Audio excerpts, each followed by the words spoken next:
9절까지 제가 봉독해 드리겠습니다.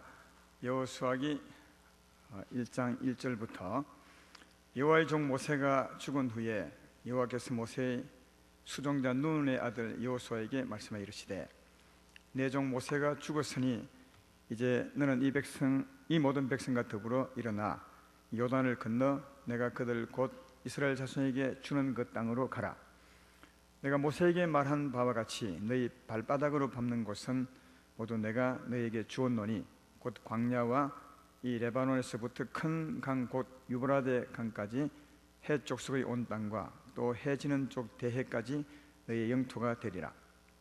내 평생에 너를 능히 대적할 자가 없으리니 내가 모세와 함께 있었던 같이 너와 함께 있을 것임이니라. 내가 너를 떠나지도 아니하며 버리지도 아니하리니 강하고 담대하라. 너는 내가 그들의 조상에게 맹세하여 그들에게 주리라 한 땅을 이 백성에게 차지하게 하리라.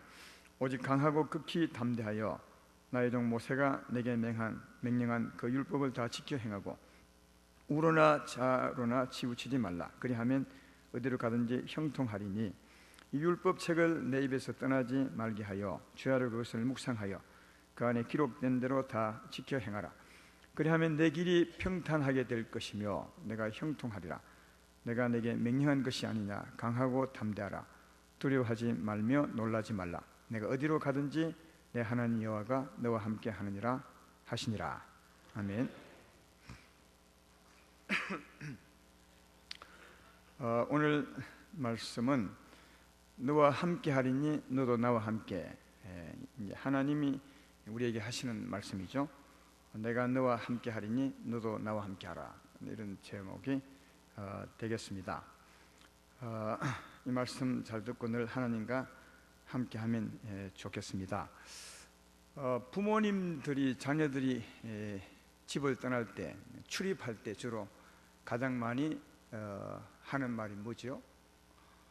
여러분들이 부모니까 가장 무슨 말을 많이 합니까? 또 자녀들이 무슨 말을 가장 많이 듣습니까? 내가 보기에는 아마 조심하라 말 많이 듣는 것 같아요. 길 조심하라, 차 조심하거라, 몸 조심하거라, 요즘 뭐 개 조심하거라 이런 말. 이 조심하라는 이 말은 나이가 들어도 한답니다. 그러니까 자녀들이 장성해도 부모님들이 한대요. 50대 자녀가 집을 나가도 70이나 80대 어머님이 늘 말한다는 거죠. 아들아 조심하거라. 그러니까 늘 부모님들은 자녀를 사랑하는 마음에 나가서 조심하라 그렇게 인사합니다. 그런데 우리 영혼의 아버지 하나님은 우리에게 어떤 말을 할 것 같습니까? 우리가 출입할 때요. 부모님은 조심하라 하지만 하나님은 뭐라고요? 염려하지 말거라 그래 하는 것 같아요. 제가 보기에는 하나님이 그렇게 염려하지 말거라 그렇게 하는 것 같습니다. 저는 언젠가 말한 바 있지만 성경에 염려하지 말라, 근심하지 말라, 두려워하지 말라, 또 담대하라 이런 말 같은 말이죠. 이런 말을 저는 안 세봤는데요. 누가 세본 사람이 365번이 있대요. 참 의미가 있는 말이 그 정도 있다면 의미 있는 것이 하나님이 매일 한 번씩 이 말씀을 해주고 싶어서 365번 성경에 기록한 것이 아닌가 그렇게 생각합니다. 하나님은 우리에게 염려하지 말라 그렇게 말씀을 하고 있습니다. 그래서 저는 오늘 이 말씀은 자주 했거든요. 우리 교회에 이 본문으로 설교할 때도 많이 있었고 또 어디 가나 많이 했는데 많이 했지만 또 하는 것은 하나님도 우리에게 매일 하시는 것 같아요. 그래서 매일 염려하지 말라 하는 이 하나님의 마음을 가지고 저는 했지만 또 오늘 합니다. 그래서 매일 하시는 이 하나님 말씀을 좀 더 귀담아 크게 듣고 진짜 염려하지 않았으면 참 좋겠다 그런 생각이 듭니다. 근데 부모님은 조심하라 이렇게 말하고 하나님은 염려하지 말라 이렇게 말하죠. 내용이 좀 틀려요. 다 영적 부모님 또 우리 육적 부모님으로서 자녀를 사랑해서 하는 말이지만 내용이 틀리죠. 오히려 상반되는 내용임을 볼 수 있습니다. 부모님들은 조심하라는 말은 네가 나가서든 조심하라. 이 말 속에는 약간 두려움이 있는 거죠. 염려가 있습니다. 그런데 하나님은 염려지 말라, 이렇게 말씀하고 있습니다. 왜 하나님은 염려하지 말라 하느냐? 오늘 염려하지 말라는 이유가 있죠. 5절에 보면 그 이유를 알 수 있습니다. 내 평생에 너를 능히 대적할 자가 없으리니 내가 모세와 함께 있었던 같이 너와 함께 있을 것입니다. 내가 너를 떠나지도 아니하며 버리지도 아니하리니 강하고 담대하라, 그렇게 말합니다. 하나님이 항상 함께 하시겠다는 거예요, 하나님이. 그래서 모든 대적으로 대적을 물리쳐 주시겠다. 우리를 이기지 못하도록 우리가 이기도록 해주겠다, 그렇게 말씀하시고, 또 항상 내가 너와 함께 할 뿐 아니라 떠나지도 않고 너를 버리지도 아니할 것이니까 너는 강하고 담대하라, 그렇게 이제 염려하지 말라, 그렇게 말씀하는 것을 볼 수 있습니다. 사랑하는 여러분, 한번 생각을 해봐요. 하나님보다 강한 이가 있습니까? 하나님보다 크신 이가 있습니까? 성경에는 이 하나님에 대해서 설명하기를 만왕의 왕이요, 이런 표현을 하고 있습니다. 만왕의 왕은 무슨 뜻이냐 하면 모든 왕의 왕이라는 말이죠. 그러니까 그보다 크신 이가 없다는 말입니다. 또 만주의 주요, 이런 말을 씁니다. 모든 주인의 주인이라는 것이니까 이 만왕의 왕이요, 왕의 왕이요, 주의 주라 하시는 이 말씀은 하나님보다 크신 이가 없고 하나님보다 높으신 이가 없다, 그런 것입니다. 이 하나님이 우리와 함께 계시면 어떤 누구도 우리를 해할 수가 없는 거죠. 그래서 요한복음 10장 29절에도 예수님이 이제 그런 하나님을 생각하면서 이런 말씀하셨습니다. 그들을 주신 내 아버지는 만물보다 크심에 아무도 아버지 손에서 빼앗을 수 없느니라. 그러니까 하나님이 우리를 지키면 우리를 누구도 빼앗아갈 수 없다고 말합니다. 왜냐하면 그는 만물보다 크다는 거예요. 이 세상에 하나님보다 힘이 좋고 크신 이가 없는데 그가 우리를 붙드시면 하나 누구도 뺏을 사가 없다고 말하고, 로마서 8장 31절에도 이렇게 말하죠. 이 일에 대하여 우리가 무슨 말하리요? 만일 하나님이 우리를 위하시면 누가 우리를 대적하리요? 그렇게 말합니다. 그러니까 정말 능치 못할 일이 없는 하나님, 전능한 하나님, 크신 하나님, 높으신 하나님, 이 하나님이 우리와 함께 하시면 누가 우리를 해할 수가 있겠느냐. 그러므로 염려하지 말라고, 강하고 담대하라고 그렇게 말씀하죠. 오늘 본문도 길다면 길지만 참 짧다면 짧은 말씀인데 이 말씀 속에도 하나님이 염려하지 말라, 다르게 말하면 강하고 담대하라는 말을 3번이나 해요. 6절에도 강하고 담대하라, 7절은 오직 강하고 극히 담대하라, 그렇게 말하고요. 또 9절에도 보면 내가 내게 명령한 것이 아니냐, 강하고 담대하라, 두려워하지 말라, 놀라지 말라, 이렇게 말씀하고 있습니다. 왜냐하면 하나님이 크신 분이고 그가 우리와 함께 계시고 떠나지도 않고 너를 버리지도 아니하니까 너는 절대로 두려워하지 말라, 그렇게 말씀하고 있는 것입니다. 근데 그럼에도 불구하고 하나님 믿는 사람들이 가장 많이 짓는 죄가 뭔지 아십니까? 염려하는 겁니다. 가장 많이 지어요. 그러니까 하나님이 365번 의미를 든다면 매일 염려하지 말라고 하시는 것은 그만큼 우리 백성들이 매일 염려할 수 있기 때문에, 또 하기 때문에 하나님이 그렇게 말씀한 거거든요. 그래서 제가 보기에도, 또 내가 나를 보기에도 예수님 믿고 난 후에 가장 많이 짓는 죄가 염려하는 죄, 근심하는 죄 같습니다. 이렇게 말하고 해도 염려하고 근심하고 있다. 왜 여러분 염려하고 근심하는 죄를 가장 많이 짓겠습니까? 그 이유가 뭐겠습니까? 내가 생각해 보니까 이 같아요. 하나님이 안 보이기 때문에 그런 것 같아요. 하나님이 보이시면, 정말 능력이 많은 하나님이 보이셔서 나를 호위하시고 나의 앞서가시면서 적들을 막 물리치고 물러거라, 내 사랑하는 자녀가 나와 함께 간다, 병들은 떠나거라, 사망들은 떠나거라, 이렇게 하나님이 함께 하셔서 나를 붙드시고 안으시고 이 가는 것을 만약 우리가 볼 수 있다면 어느 누가 염려하겠냐고요. 염려할 만큼 심장이 큰 사람이 있겠습니까? 그러니까 하나님이 안 보이기 때문에 염려하는 것 같다, 그런 생각이 들고요. 또 하나는 그 하나님을 안 믿는 거죠. 안 보이기 때문에 못 믿는 것입니다. 사랑하는 여러분, 그러나 하나님은 신실하다 하잖아요. 하나님 말씀하신 대로 우리와 함께 하십니다. 그럼 말씀을 마다 하고 안 지킨다면 거짓말쟁이가 되는 게 하나님이 아닌 거거든요. 우리 하나님을 잘 아셔야 돼요. 하나님은 사람과 같지 않으세요. 사람은 말하고도 거짓말할 때가 참 많죠. 그래도 사람은 사람이라 합니다. 근데 하나님은 말씀하고 만약 그 말씀대로 안 하시면 하나님이 아니 되는 겁니다. 그래서 그런 일은 정말 있을 수 없어요. 사람 세계에서 살기 때문에 늘 사람하고 대하니까 사람에게 참 많이 속기도 하고 또 속이기도 했거든요. 그래서 이제 우리는 사람 사이에서 살기 때문에 하나님도 사람 같다고 생각해서 하나님 말씀도 믿지 못할 때가 참 많은데, 하나님은 말씀하면 반드시 그렇게 합니다. 만약 그리 하지 않으면 하나님이 아닌 겁니다. 따라서 하나님은 자기의 맹예를 걸고 말씀대로 하시는 분이시니까, 사랑하는 아름다운 교회 성도 여러분들이요, 우리에게 말씀하셨으면 그대로 믿고 사시기를 주의 이름으로 축원합니다. 하나님은 함께 하신다는 거예요. 내가 너를 떠나지도 아니하고 너를 버리지도 아니할 것이라. 그러므로 강하고 담대하라.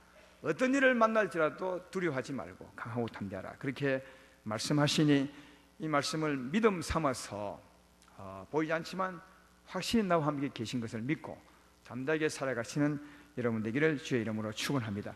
근데 5절을 한 번 더 읽어보면 내 평생에 너를 능히 대적할 자가 없으리니 내가 모세와 함께 있었던 같이 너와 함께 있을 것임이라. 내가 너를 떠나지도 아니하며 버리지도 아니하리니 너는 강하고 담대하라. 좀 이상하지 않아요? 전 이것을 읽어볼 때마다 좀 이상했어요. 왜냐하면 평생에 나와 함께 하셔서 나를 이길 대적자가 없게 하시고 그리고 나를 떠나지도 않고 나를 버리지도 아니한다면 그럼 됐잖아요. 더 이상 무엇이 부족한 겁니까? 하나님이 함께 하셔서 떠나지도 않고 나를 버리지도 아니하니까, 나와 늘 함께 하시니까 더 이상 뭐 내 행동에 관계없이 나는 됐잖아요. 근데 왜 하나님이 그럼 됐는데 왜 우리에게 강하고 담대하라고 하실까? 두려워하지 말라고 요구하실까? 왜 그렇다고 생각해요? 함께 하잖아요. 함께 하면 사망이 나를 이기지 못하고 내가 이기잖아요, 하나님으로. 그러면 됐잖아요. 근데 왜 하나님 우리에게 강하고 담대하라 하시냐고요. 다시 말해 염려하지 말라는 이것을 요구하시냐고요. 왜 그런지 아십니까? 이걸 알면 여러분이 아마 염려하지 않을 거예요. 왜 염려하지 말라 하냐면 염려해보면 알아요. 우리가 염려를 많이 해봤으니까 알 거예요. 이건 누구나 다 경험해봤을 거라. 염려를 많이 해보면 압니다. 염려하면 어떻게 되죠? 마음이요? 마음이 두려워지죠. 내 마음이 근심에 쌓이죠. 내 마음이 어두워지게 된다고요. 염려하면 평안이 무너져 버려요. 그동안 평안했다가도 큰일이 다가왔을 때 염려해버리면 그 평안은 온데간데 없어지고 내 마음이 두려움에 휩싸여 버려요. 어둠에 휩싸여 버리게 된다. 그러면 내 마음이 두려움에 휩싸여 버리면 하나님과 거리가 멀어져 버리는 거예요. 하나님과 거리. 그러니까 하나님은 안 떠나요. 하나님은 나와 함께하는, 내가 떠날 수 있다는 거예요. 이걸 아셔야 돼요. 하나님은 안 떠납니다. 하나님은 우리를 배반하지 않아요. 그는 약속했기 때문에 내가 너와 함께하고 너를 떠나지 않는다. 그는 우리는 떠날 수 있다는 거예요. 염려함으로, 걱정함으로. 여러분, 하나님은 평안이십니다. 믿으면 아멘 합시다. 근데 우리 마음이 두려워해버리면 평안에서 멀어지는 거잖아요. 내가. 하나님은 여전히 그 자리에 계신데 내가 떠나는 거죠, 원래. 여러분, 우리가 두려워서 떠나도 여전히 하나님의 자녀인 것은 맞습니다. 하나님의 사람인 것은 맞습니다. 또 하나님의 집에 사는 것은 맞습니다. 그렇지만 우리가 똑같은 집에 살지라도 집을 떠나서 외출할 수 있잖아요. 집에서 멀어질 수 있는 거죠. 그와 같이 영적으로도 하나님과 함께 살지라도 우리가 어떤 일로 말미암아 염려하고 두려워하면 그 집을 떠날 수 있단 말이에요. 우리가 멀어질 수 있거든요. 떠나버리면 하나님 우리를 도와주고 싶어도 못 도와주는 거죠. 왜? 내 품 안에 있어야, 내 안에 거해야 하나님 안에 있어야 하나님의 능력이 내 능력이 되는데, 내가 능력을 벗어나면 하나님이 도우고 싶어도 못 도우는 거예요. 그렇죠? 여호와의 손이 짧아서 너를 구원하지 못하는 줄 아느냐? 여호와의 능력이 없어 그런 줄 아느냐? 네 죄가 나를 떠나버렸기 때문에 내가 너를 도울 수 없는 것이 아니냐? 그렇게 하나님은 우리를 떠나지 않아도 우리가 어떤 일로 말미암아 염려하면 하나님을 스스로 떠난 것이 되어서 하나님이 도울 수 없다는 거예요. 그러니까 내가 너와 함께하리라, 떠나지 말라, 강하고 담대하라. 이 말은 무슨 말입니까? 나를 떠나지 말라는 말이거든요. 강하고 담대하라, 이 말은 떠나지 말라. 떠나면 내 품을 벗어나 내가 너를 어찌할 수 없다. 여러분, 우리가 염려하게 되면 떠납니다. 그러나 어떤 일을 만나도 염려치 아니하면 여전히 하나님과 함께하는 것입니다. 할렐루야. 여전히 하나님과 함께하는 것입니다. 빌립보서 4장 6절로 7절에 이 말씀을 하죠. 아무것도 염려하지 말고 다만 모든 일에 기도와 간구로 너희 구할 것을 감사함으로 하나님께 아뢰라. 그리하면 모든 지각에 뛰어난 하나님의 평강이 그리스도 예수 안에서 너희 마음과 생각을 지키리라. 여기 염려하지 않으면 뜻입니다. 염려하지 아니하면 여전히 하나님의 평강 가운데 있게 된다는 거예요. 다시 말해 하나님과 함께하게 된다는 거예요. 그 말이죠. 염려하면 하나님의 평강이 내 마음을 못 지키는 거예요. 내가 하나님을 떠나게 되는 거다.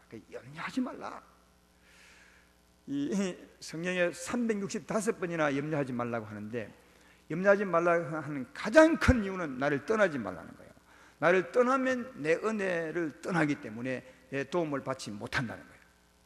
그래서 하나님이 염려하지 말라는 것은 그냥 염려하는 것 자체가 나쁘기도 하겠지만 더 큰 이유는 하나님 곁에 있으라는 거예요.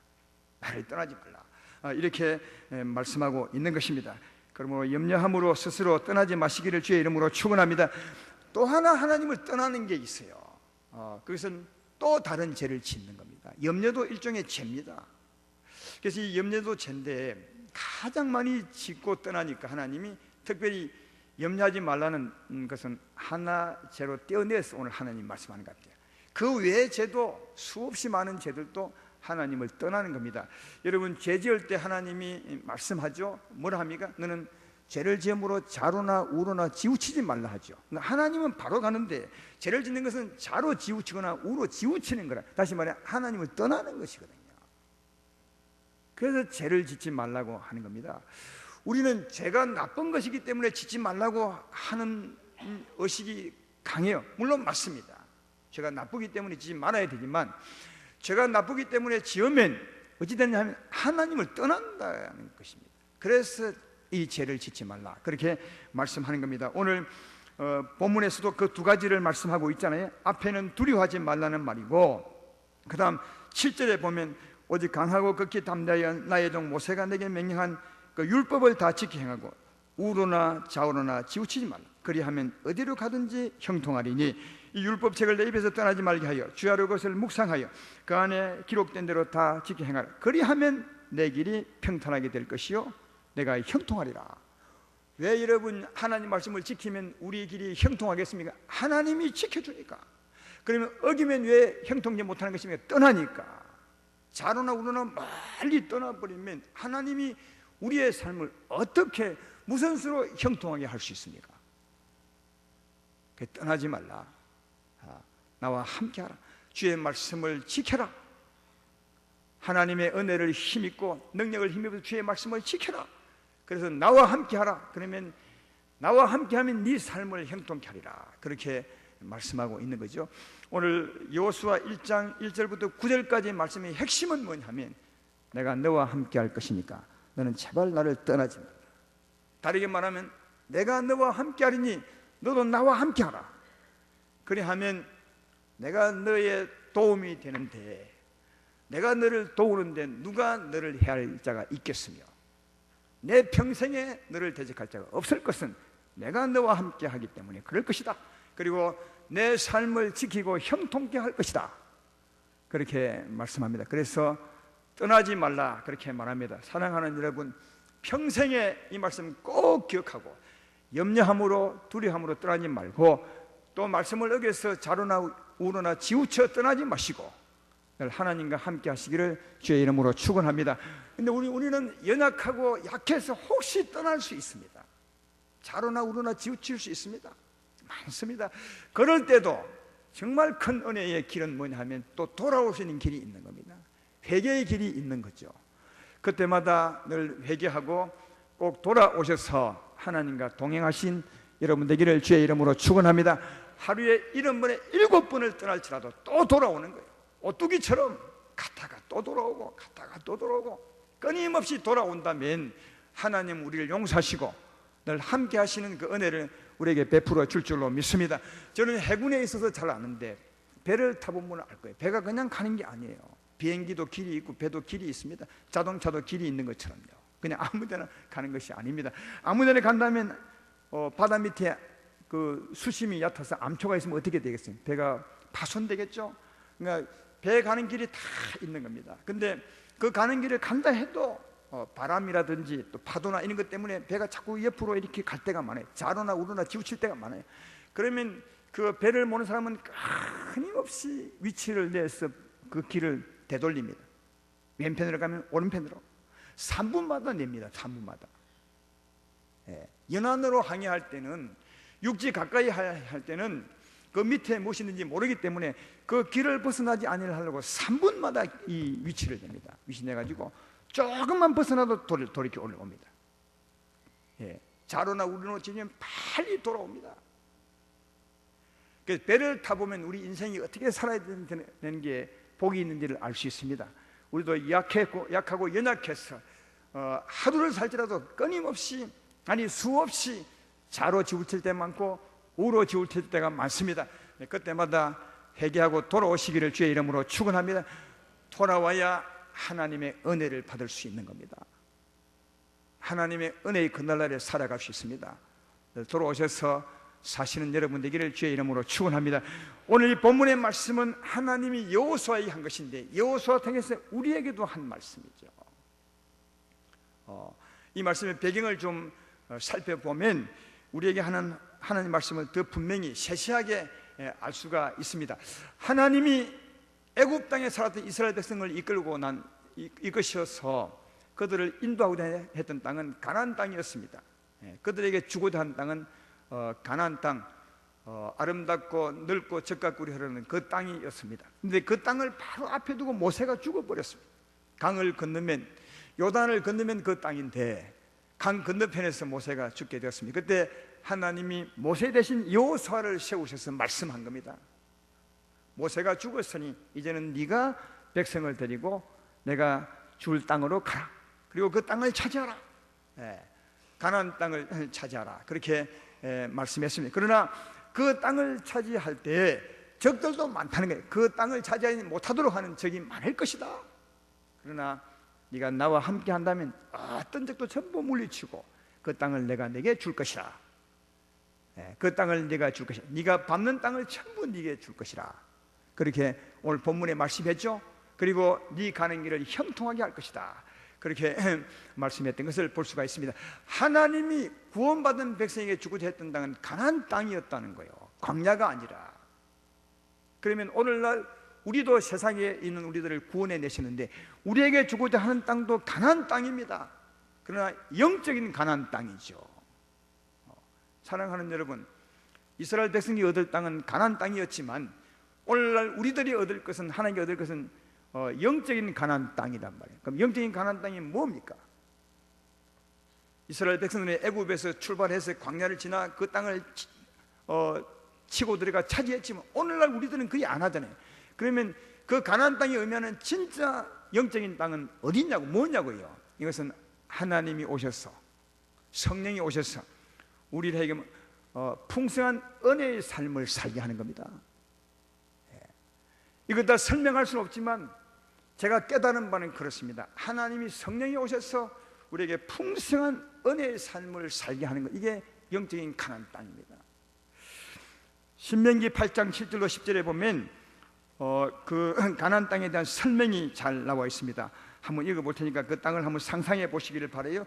내 하나님 여호와께서 너를 아름다운 땅에 이르게 하시나니 그곳은 골짜기든지 산지든지 시내와 분천과 샘이 흐르고 정말 좋은 땅이죠. 밀과 보리의 소산지요 포도와 무화과와 석류와 감람나무와 꿀의 소산지라. 내가 먹을 것에 모자람이 없고 내게 아무 부족함이 없는 땅이며 그 땅의 돌은 철이요 산에서는 동을 갤 것이라. 내가 먹어서 배부르고 내 하나님 여호와께서 옥토를 내게 주셨으므로 말미암아 그를 찬송하리라. 굉장히 기름진 땅, 물이 늘 솟고 시내가 흘러서 농사가 잘 되는 땅이었으므로 배부르게 먹고 만족할 수 있는 그런 땅이라. 근데 이 땅은 육적인 땅입니다. 우리가 얻을 땅은 이 땅이 아니죠. 이 땅이 의미하는 진짜 땅을 말하는 것이거든요. 이 땅은 이 땅에 샘이 솟고 분천과 시내가 흘렀어요. 강이 흘렀단 말이에요. 그래서 그로 말미암아 기름져서 농사가 잘 되고 그 농사로 말미암아 만족한 삶을 살았는데 이건 육적인 가나안 땅입니다. 이건 영적인 가나안 땅을 설명하는 거죠. 그러면 영적인 가나안 땅은 어디에 샘이 솟는 겁니까? 땅이 기름진 것은 샘이 솟아야 되는 거죠. 물이 흘러야 되는 건데 여기는 땅에 물이 솟는 것인데 이것이 의미하는 진짜 영적인 가나안 땅은 어디에 샘이 솟는 거냐고요. 우리 심령에 성령의 샘이 솟는 거예요. 우리 심령에 성령의 샘이 솟는 겁니다. 성령의 샘이 솟아서 흘러 넘치는 거예요. 이 땅은 진짜 땅을 설명하는 그림자에 불과한 겁니다. 누가 예수 믿고 이 땅을 차지한 분이 있습니까? 아무도 없잖아요. 근데 하나님은 이 땅을 주신다고 말했어요. 근데 구약은 그림자라고 말하는데 이것이 말하는 진짜 의미는 우리 심령에 성령의 샘이 솟아올라서 흘러 넘치는 거죠. 요한복음 7장 37절로 38절에 이 땅을 설명해 주고 있잖아요. 명절 끝날 곧 큰 날에 예수께서 서서 외치 이르시되 누구든지 목마르거든 내게로 와서 마시라. 나를 믿는 자는 성령의 이름같이 그 배에서 생수의 강이 흘러나리라. 이게 성령의 이름같이, 성령에 어디에 이런 일이 있습니까? 조금 전에 제가 읽었잖아요. 거기서 가나안 땅에 샘이 솟아 흘러 넘치는 것처럼 우리의 심령에 성령의 샘이 흘러 넘치게 될 것이다. 그래서 만족한 삶을 살게 될 것이다. 이게 영적인 가나안 땅, 진짜 우리가 얻을 땅이라는 말이죠. 여러분, 이 샘이라 하면 이해가 안 되지만 이 샘은 하나님의 생명의 샘이니까 사랑의 샘, 평안의 샘이거든요. 기쁨의 샘이거든요. 우리 마음에 성령의 샘이, 이 사랑의 샘이 솟아오르고 평화의 샘이 솟아오르고 기쁨과 희락의 샘이 솟아오르면 우리 심령이 굉장히 은혜로운 심령이 되는 거죠. 이 샘이 솟기 전에는 금요일도 말했지만 우리 심령, 개인의 심령은 사막과 광야 같은 땅이에요. 사막과 광야 같은 땅. 개인의 심령을 구약은 비유로 사막과 광야 같은 땅이라고 말해요. 메마르고 딱딱하고 생명이 전혀 없는 땅. 이게 개인의 심령입니다. 근데 이런 자가 예수님을 믿게 되면 이 광야에 샘이 솟게 되죠. 광야 같은 심령에 샘이 솟게 되어서 우리 심령이 꽃밭으로 변하게 되는 거죠. 사랑의 꽃이 피고 평화의 시내가 흐르고 생명의 숲이 우거지는 거죠. 우리 심령을 비유로 설명하는 거예요. 은혜가 넘치는 심령이 되는 거죠. 그러면 저절로 삶의 열매도 많이 맺는 것입니다. 사랑의 열매, 의로운 삶을 살 수 있고 희락과 기쁨과 화평의 열매를 맺을 수 있는 거죠. 그럴 때 그 삶으로 말미암아 더 큰 만족을 얻으며 사는 겁니다. 이스라엘 백성들이 그 땅에서 그 열매로 말미암아, 곡식으로 말미암아 만족한 삶을 살았던 것처럼 우리도 샘솟는 은혜로 기쁘지만 또 그 은혜로 살 때, 사랑하며 살 때 더 큰 은혜를, 만족을 얻으며 살아갈 수 있는 거죠. 이게 영적인 가나안 땅이란. 그것뿐이겠습니까? 이런 은혜로 살면 우리 몸이 건강합니다. 우리의 삶이 형통한 것입니다. 하나님이 잘되게 하는 것입니다. 이런 삶을 사는 게 영적인 가나안 땅을 차지하는 거예요. 이 삶을 우리에게 주고자 하는 거예요. 우리를 구원하신 것은 이런 삶을 주고자 우리를 구원해내신 겁니다. 이 가나안 땅을 차지하셨습니까? 이 삶을 차지하셨습니까? 이 삶을 차지하게 하기 위해서 우리를 구원해내신 겁니다. 그러나 대부분의 성도님은 전부 광야에서 헤매다가 죽습니다. 이스라엘 백성들이 한 200만이 나왔다고 하지만 애굽 땅에 나온 사람 중에서는 2사람밖에 이런 삶을 살지 못했다고요. 근데 이런 삶을 정말 자주 말씀드리지만 오늘날 교회와 비추어 봐도 이 말이 틀린 말은 아닌 것 같아요. 대부분은 광야에서 삽니다. 메마르고 딱딱하고 강팍하고 손해 안 부리하고 악으로 하면 악으로 대하고 싸우고 이렇게 살다가 다 가요. 천국으로. 천국 갈지 모르겠지만 구원은 받았으니까. 그런 삶을 주고자 우리를 구원했는 것이 아니라는 거요. 우리 심령에 은혜의 샘이 솟고, 그래서 그러잖아요. 목마르거든 내게 와라. 이 말은 네 삶의 만족이 없거든 오라. 그러면 입에서 생수강이 흘러 넘쳐서 만족한 삶을 살게 될 것이다. 아까 가나안 땅의 그 땅도 설명하잖아요. 그럼 먹고 배부른 땅이라, 만족한 땅이라. 그 땅은 이 땅을 말한다는 사실을 잘 알 수가 있습니다. 이런 땅을 차지하는 것을 목표 삼고 앞으로 살아가시기를 주의 이름으로 축원합니다.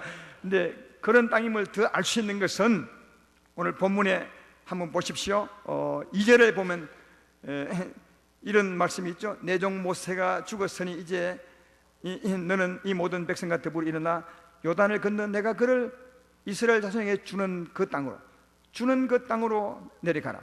가라. 내가 모세에게 말한 바와 같이 너희 발바닥을 밟는 곳은 모두 내가 너에게 줄 것입니까? 주었다는 것입니까?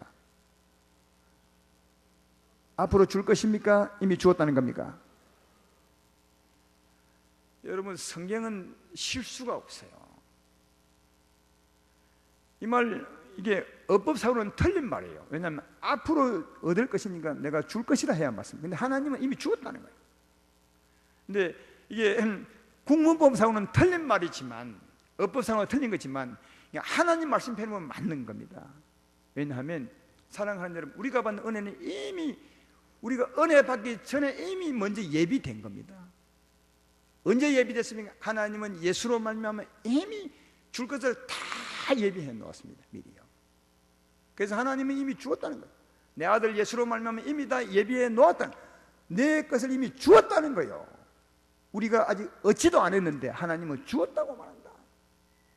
그래서 이 가나안 땅은 은혜의 땅을 말한다는 사실을 잘 알 수 있는 겁니다. 지난주에도 2부 예배 말씀을 들었지 않습니까? 우리가 얻을 은혜 뭐죠? 건강, 우리 마음의 평화, 우리 삶의 형통함, 그죠? 예, 우리가 예수로 말미암아 얻는 건데 이것을 언제 예비한 것입니까? 예수님이 이 땅에 오셔서, 사람으로 오셔서 예수 그리스도께서 그 고난 받으시고 죽으심으로 예비한 겁니다. 오랜 전에 예비한 것을 먼 훗날에 성령으로 얻는 겁니다. 하나님은 주었다는 거예요. 내가 네게 주었노니, 이미 너를 위해서 만들어 놓았으니까 이미 하나님 편에 보면 준 겁니다. 그렇죠?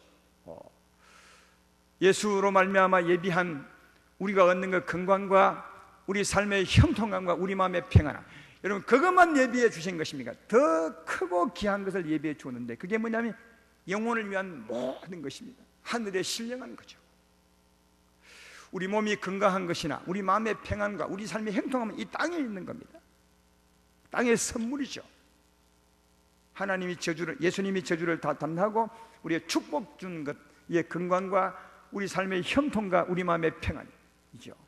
그러나 진짜 하나님이 예비한 건 뭐냐면, 가장 귀하고 큰 것은 뭐냐면 우리 영혼을 위한 모든 겁니다. 우리 영혼의 생명과 우리 영혼의 힘과 우리 영혼의 아름다움을 위해 준비한 것, 이 하늘에 신령한 거죠. 하늘에 신령한 것이 무엇입니까? 무엇으로 예비된 것입니까? 예수님 자신으로 예비된 거예요. 하나님 자신으로 예비된 겁니다. 그래서 내 살을 먹으라, 내 피를 먹고 마시라.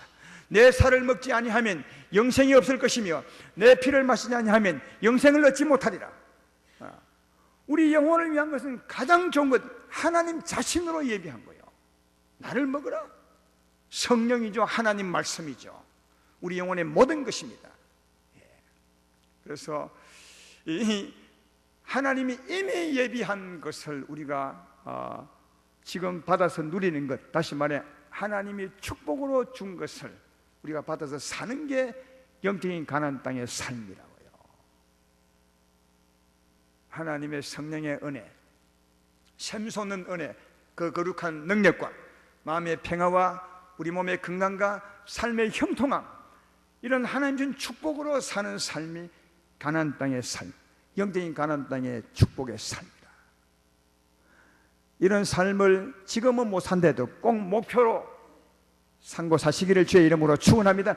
하나님이 이스라엘 백성들에게 구원할 때부터, 애굽 땅에 나올 때부터 내가 내게 줄 땅은 그 땅이라고 말했습니다. 그러니까 그 땅을 차지하지 못했을지라도 그 땅을 믿음으로 소망하며 살아야 돼요.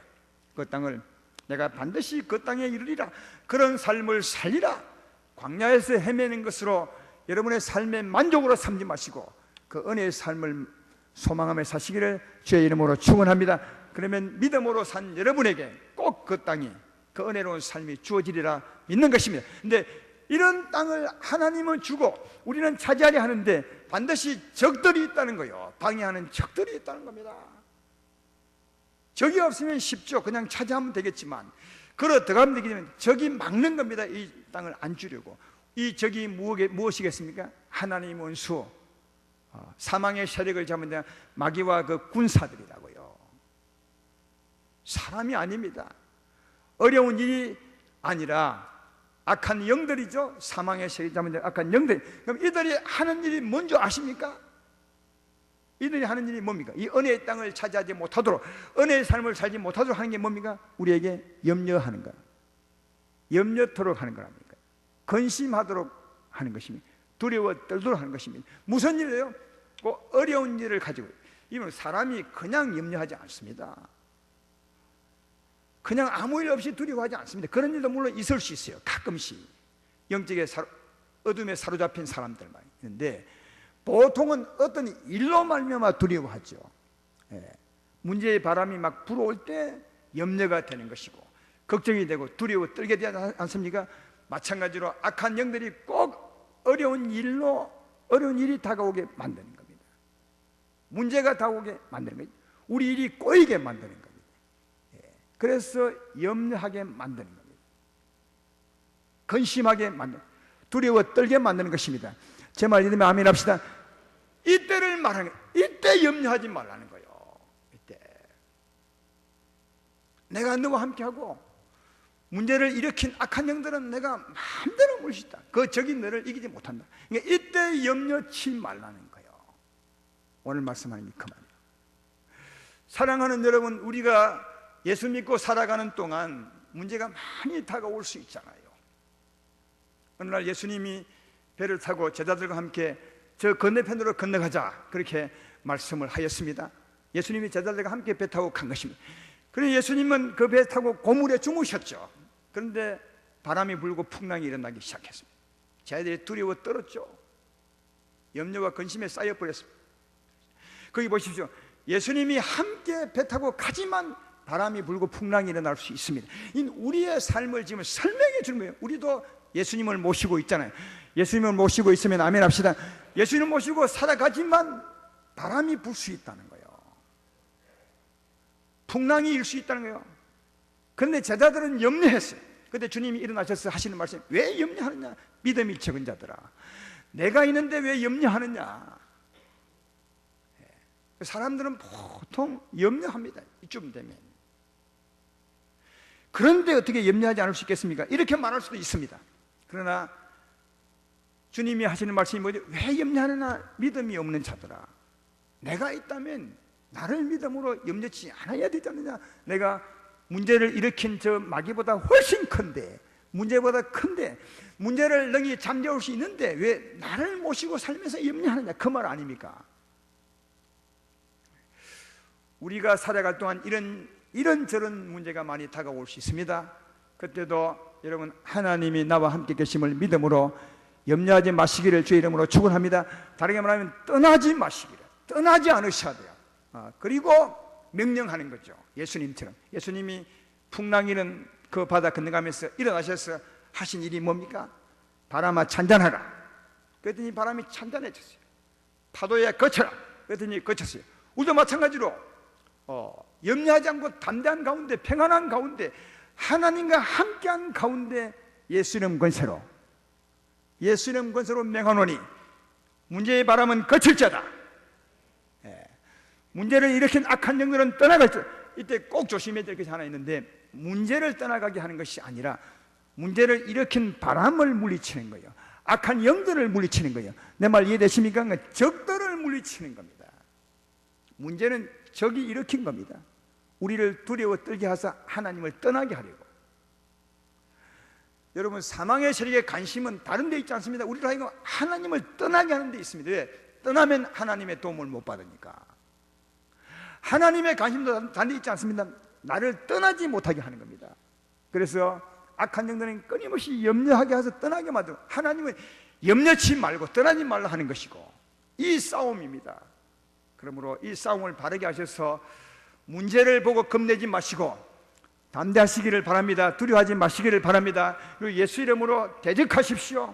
문제를 대적하지 마시고 문제를 일으킨 악한 영들을 대적하십시오. 그러면 하나님이 물리쳐 주시고 그 파도를 잠잠게 하시더니 다시 소원의 항구로 인도하는 것처럼 우리 길을 형통케 할 줄로 믿습니다. 이런 삶을 살기를 주의 이름으로 축원합니다. 그뿐 아니라 또 사망이 일으키는 문제가 있습니다. 아까는 어떤 일로 말미암아 우리에게 두려움을 주지만 이제는 직접 바로 두려움을 줄 때도 있습니다. 악한 영들이 두려움을 주고 갑자기 밤에 두려움이 오고 그런 분 때때로 있으시죠. 그리고 낮에 갑자기 살기가 막 일어납니다. 그리고 병을 갖다 주기도 하고 이런 일을 악한 영들이 합니다. 시편 91편 5절 6절에 그런 말씀이 있지 않습니까? 너는 밤에 찾아오는 공포와 낮에 날아드는 화살. 여기 화살은 살기를 말하는 거예요. 분노를 말하는 거죠. 밤에 갑자기 두려움이 찾아오고 낮에 갑자기 막 살기가 일어날 때가 있습니다. 그런 분 분명히 있습니다. 그리고 어두울 때 퍼지는 전염병과 밝을 다고는 재앙을 두려워하지 아니하리라. 이런 것이 올지라도 두려워하지 말라는 겁니다. 그리고 예수님 이름으로 대적하라는 말입니다. 예수 이름 명하노니 두려움은 떠나갈지어다. 살기는 떠나갈지어다. 전염병은 떠나갈지어다. 아니, 하나님 안에 있으면 전염병이 안 들어옵니다. 이건 하나님은 우리와 함께 하신 하나님은 정말 대단한 분이라 마치 우리를 뭐랄까요? 싸개처럼, 생명 싸개처럼 딱 보고 있어서 감기가 와도 절대로 우리에게 안 들어옵니다. 하나님 안에 있으면, 여러분이 하나님을 안 떠나면 안 들어옵니다. 보통 떠나는 사람, 어려움을 겪는 사람은 하나님 밖에 있기 때문에 그렇습니다. 하나님의 자녀이지만 하나님과 거리가 멀기 때문에 은혜를 받지 못합니다. 하나님 안에 살면 감기가 안 들어옵니다. 사고가 안 납니다. 하나님 막아버립니다. 악한 영들이 다가오지 못하게 만듭니다. 두려움도 다가오지 못하고 갑자기 오는 살기도 하나님이 막습니다. 재앙도 하나님이 막아버리고 전염병도 다 막습니다. 그래서 하나님이 가장 원하는 것은 두려워하며 나를 떠나지 말라. 다시 말해 죄를 지으면 나를 떠나지 말라. 나와 함께하면 내가 네 보호자가 되리라.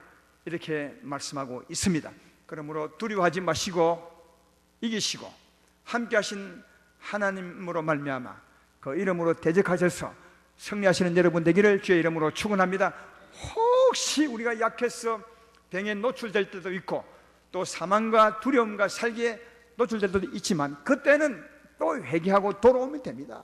회개하고 돌아와서 다시 예수 이름으로 대적하면 주님이 또 승리를 주시는 것입니다. 그러니까 언제나 승리의 길은 우리에게 마련되어 있습니다. 왜냐하면 이미 하나님이 예수로 말미암아 축복을 만들어 놓으셨는데 그 축복은 우리 것이기 때문입니다. 이미 우리 것입니다. 떠났더라도 돌아와서 얼마든지 이길 수 있습니다. 우리 평생에 하나님 은혜로 승리하며 살아갈 수 있습니다. 그런데 오늘 말씀에 한 가지 더 주의 깊게 볼 말씀이 있습니다. 3절을 보십시오. 내가 모세에게 말한 바와 같이 너희 발바닥으로 밟는 곳은 모두 내가 네게 주었느니. 꼭 발바닥으로 밟는 땅을 하나님이 주었습니다. 경험한 땅이죠. 내가 차지한 땅이거든요. 그렇지 않은 땅은 그들이 얻지 못했어요. 그러니까 이들이 가나안 땅에 들어가서 꼭 밟는 땅을 다 얻었습니다. 다시 말해 적을 물리치고 이긴 땅을 밟는 겁니다. 이게 뭘 말하는 것입니까? 우리에게 어려움이 다가옵니다. 그러나 염려하지 말고 예수님을 이기면 그 은혜가 내 것이 되는 겁니다. 이제는 그런 일이 다가와도 절대로 은혜 빼앗기지 않습니다. 늘 은혜 가운데 살 수 있습니다. 그건 내 것입니다. 그러니까 어려움을 많이 만나서 많이 이기는 사람이 훨씬 더 건강하고 훨씬 더 영적으로 부자입니다. 네 밟는 땅을 내가 얻는 것입니다. 따라서 사랑하는 여러분, 어떤 어려움이 다가온다 해도 이기십시오. 밟으십시오. 그게 여러분의 재산이 되고 힘이 되고 능력이 되고 은혜가 된다는 사실을 잘 알 수가 있습니다. 그래서 가나안 땅, 넓은 땅을 차지하셔서 정말 은혜롭게 살면 복 있는 아름다운 교회 성도가 될 것입니다. 저는 이 여호수아 1장 1절부터 9절 읽을 때 가장 크게 은혜 받은 말씀이 5절 말씀입니다. 내 평생에 너를 능히 대적할 자가 없게 하리니. 오늘 이 말씀을 정말 크게 들었습니다. 네 평생에, 얼마나 대단한 축복의 말씀이요, 대단한 말씀입니까? 네 평생에 너를 능히 대적할 자가 없으리니 내가 모세와 함께 한 것처럼 너와 함께 할 것이라. 사랑하는 여러분, 이 말씀을 여러분 말씀으로 받으십시오. 능력의 하나님이 나와 함께 계시니 무엇이 나를 이길 수 있겠습니까? 평생에 내가 이긴다. 적을 이기고 병을 이기고 삶의 불통을 이기고 하나님의 은혜 가운데 살 수 있습니다. 함께 하신 하나님을 떠나지 마시고 하나님과 함께 하사 이런 은혜를 누리는 여러분 되기를 주의 이름으로 축원합니다.